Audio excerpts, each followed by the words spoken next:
નમસ્કાર મિત્રો, ગુજરાત પોકેટ ચેનલમાં તમારું સ્વાગત છે। દેશ, દુનિયા અને ગુજરાતના તાજા, મોટા અને સૌથી મહત્વના સમાચાર જાણીએ તે પહેલા ચેનલમાં નવા હોય તો ચેનલને જરૂરથી સબસ્ક્રાઇબ કરી લેજો, જેથી તમને આવા સમાચારની અપડેટ મળતી રહે।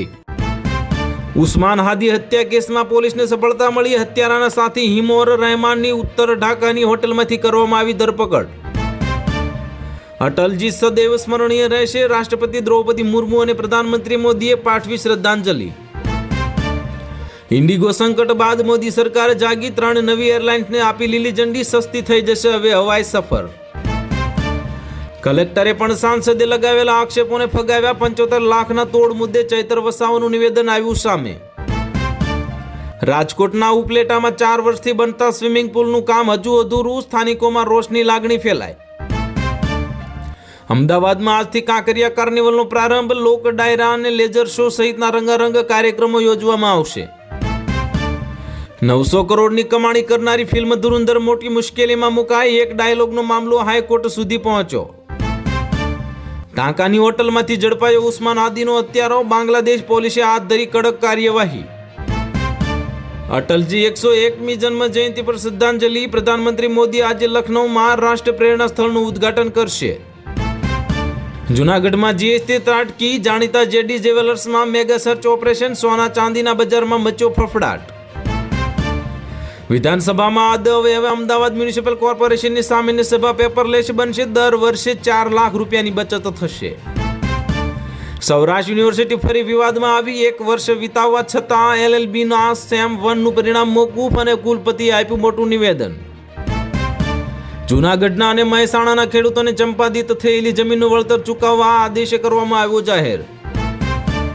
75 લાખના તોડનો મુદ્દો ગરમાયો, સાંસદ મનસુખ વસાવાએ ભાજપે આપ્યું અલ્ટિમેટમ, મચી ગયો ખળભળાટ।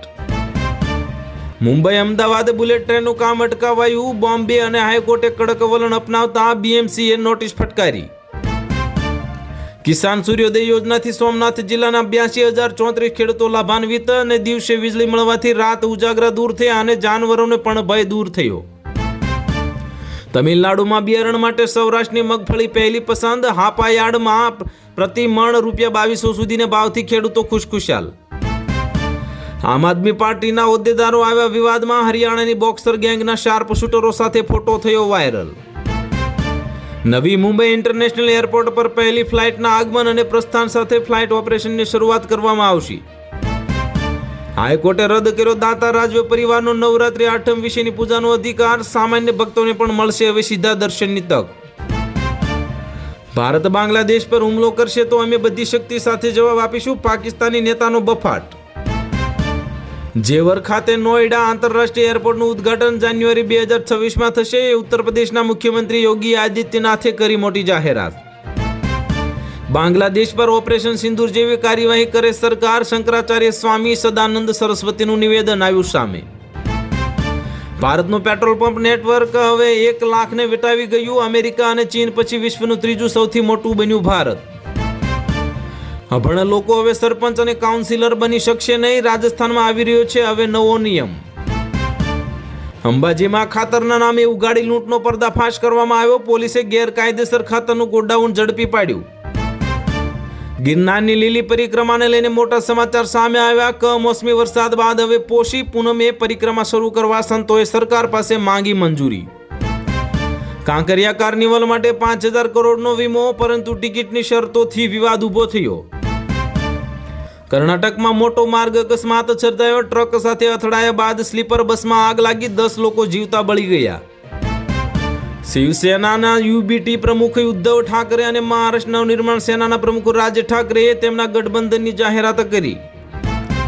આઈસીસી રેન્કિંગમાં 5 ભારતીય ખેલાડીઓ વિશ્વમાં પહેલા ક્રમે, T20 કેપ્ટન સૂર્યકુમાર યાદવને લાગ્યો મોટો ફટકો।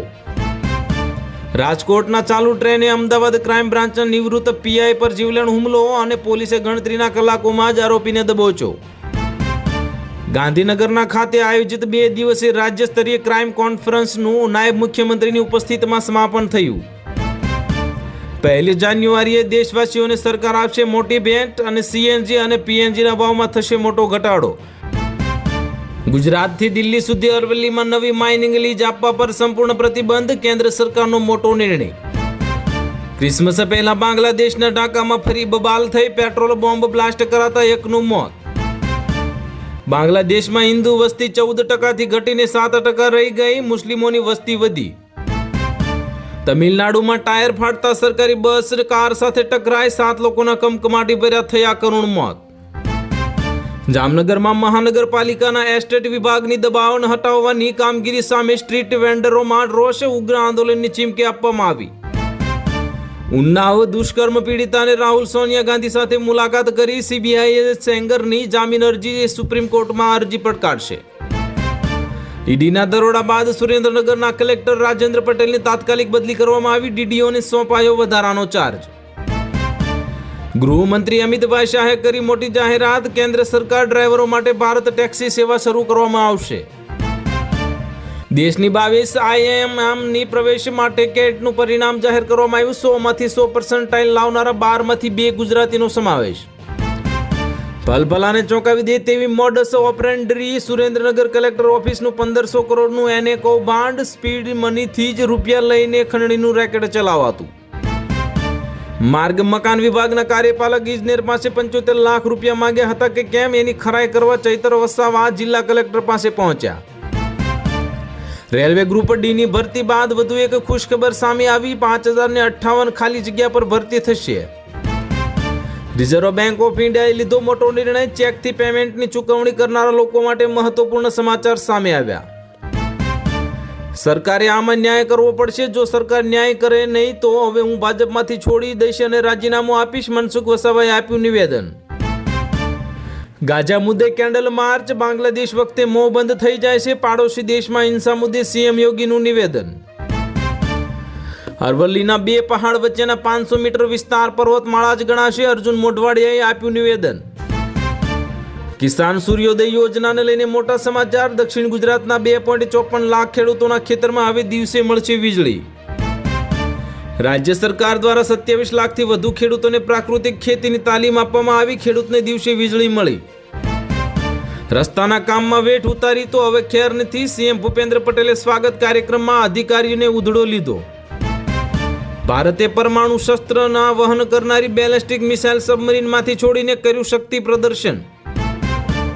અસારવાર રેલવે સ્ટેશન પર મુસાફરોનો ધસારો વધ્યો, પ્રાથમિક સુવિધાઓનો અભાવથી હાલાકી.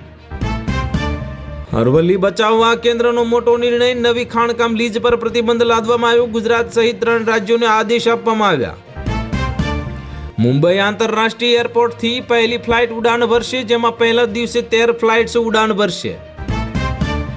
અંબાજી શક્તિપીઠમાં ઇતિહાસ બદલાયો, હવે આઠમની મહાપૂજાના દર્શન તમામ ભક્તો કરી શકશે. તો હાલ માટે એટલું જ, મળીશું નવી અપડેટ સાથે. જો વિડીયો પસંદ આવતો હોય તો વિડીયોને કરી દેજો લાઇક અને ચેનલમાં નવા હોય તો ચેનલને કરી દેજો સબસ્ક્રાઇબ.